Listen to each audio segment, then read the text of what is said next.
নমস্কাৰ বন্ধুসকল 2023 চনৰ 19 নৱেম্বৰৰ সেই নিশাটোৰ কথা মনত আছেনে বাৰু আহমেদাবাদৰ একেই পথাৰত 1,30,000 দৰ্শকে চকুলো নিগৰাইছিল কিন্তু সময়ে আকৌ এবাৰ আমাক সেই ঠাইতে উপস্থিত কৰাইছেহি 2026 চনৰ টি20 ৱৰ্ল্ড কাপৰ ফাইনেলত ডিফেন্ডিং চেম্পিয়ন ভাৰত বনাম কিউই বাহিনী এফালে ভাৰতৰ দুৰ্ধৰ্ষ ফৰ্ম আৰু আনফালে আমাৰ আটাইতকৈ ডাঙৰ নেমেচিছ যিয়ে আমাক বিশ্বকাপত 3-0ত হৰুৱাই থৈ গৈছে সো গাইস আহক ভিডিওটো আৰম্ভ কৰো প্ৰথমতে আহো আহমেদাবাদৰ পিটছৰ বিষয়লৈ পিটছ কেনেকুৱা ধৰণৰ এই বিষয়টোত ভালদৰে আলোচনা কৰিম এবাৰ ফাইনেলৰ বাবে এখন মিক্স সয়েল পিটছ তৈয়াৰ কৰা হৈছে মনত ৰাখিব যোৱাবাৰ ভাৰতে যিখন পিটছত হাৰিছিল সেইখন পিটছ আছিল ব্ল্যাক সয়েল পিটছ কিন্তু এতিয়াৰ পিটছখন অলপ বেলেগ ইয়াত গড় স্কোৰ 189 অৰ্থাৎ এভাৰেজ স্কোৰ 189 যদি ভাৰতে প্ৰথম বেটিং কৰে 185তকৈ বেছি ৰান কৰিবই লাগিব কিয়নো ইতিহাসৰ মতে ইয়াত 185 ওপৰত ৰান কৰা দলবোৰে বিজয় হোৱাৰ চান্স বেছি আছে অৰ্থাৎ 7-4 জয় হ'বলৈ সক্ষম হৈছে আহমেদাবাদ স্পিনাৰসকলৰ বাবে আটাইতকৈ এক কঠিন ঠাই ইয়াত স্পিনাৰৰ ইকনমি 9-3-3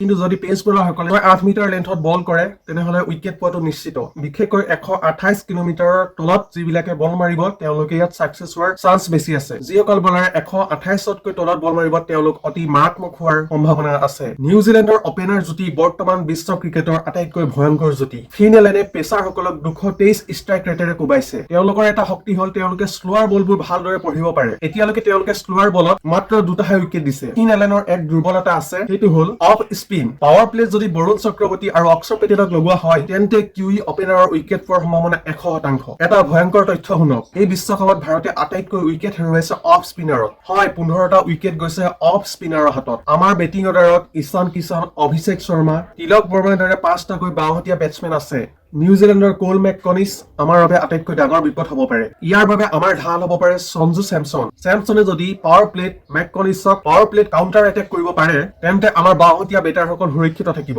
বুমৰাহে এই টুৰ্নামেণ্টত 20টাকৈ নিখুঁত ইয়ৰ্কাৰ মাৰিবলৈ সক্ষম হৈছে ডেনিয়েল মিচেলে বুমৰাহক অতি ভালকৈ খেলে যদিও ডেথ ওভাৰত বুমৰাতকৈ ভাল বলাৰ এই পৰ্যন্ত নাই কোনো টিমত মিডল অৰ্ডাৰত ডুবে হল ভাৰতৰ আটাইতকৈ ডাঙৰ অস্ত্ৰ তেওঁ স্পিনাৰৰ বিৰুদ্ধে 233 ষ্ট্ৰাইক ৰেটত খেলে তেওঁ যদি ক্ৰিজত থাকে তেন্তে মিচেল চেন্নাৰে বল কৰিবলৈ 10 বাৰ ভাবিব লাগিব এতিয়া হল লাষ্টৰ পৰ্যায়লৈ ফাইনেল মেচ মানে দক্ষতা নহয় ই হল মানসিক চাপৰ এক খেল আনফালে 8000 কিলোমিটাৰৰ পৰা অহা কিউই বাহিনী আনফালে 1,30,000 দৰ্শকৰ গৰ্জন বন্ধুসকল মোৰ মতে ভাৰতে যদি টছত জিকে তেওঁলোকে প্ৰথমতে বেটিং কৰাটো উচিত আৰু 185 ৰান স্কোৰ লগাটো অত্যন্ত জৰুৰী বন্ধুসকল আপোনালোকৰ কি মত ভিডিওটো এটা লাইক কৰিবলৈ নাপাহৰিব আৰু ভিডিওটো এটা সুন্দৰ কমেন্ট দিয়ক আপোনালোকে এক্সাইটেড নে আজি খেলখনক লৈ স্কোৰ প্ৰেডিকচন কৰক কোনে ভাল খেলিব আজি ইণ্ডিয়াৰ কোনে ভাল বল মাৰিব তাৰ বিষয়ে কমেন্টত জনাওক আপোনালোকক নেক্সট ভিডিওত মই শাউট আউট কৰিম ধন্যবাদ জয় হিন্দ জয়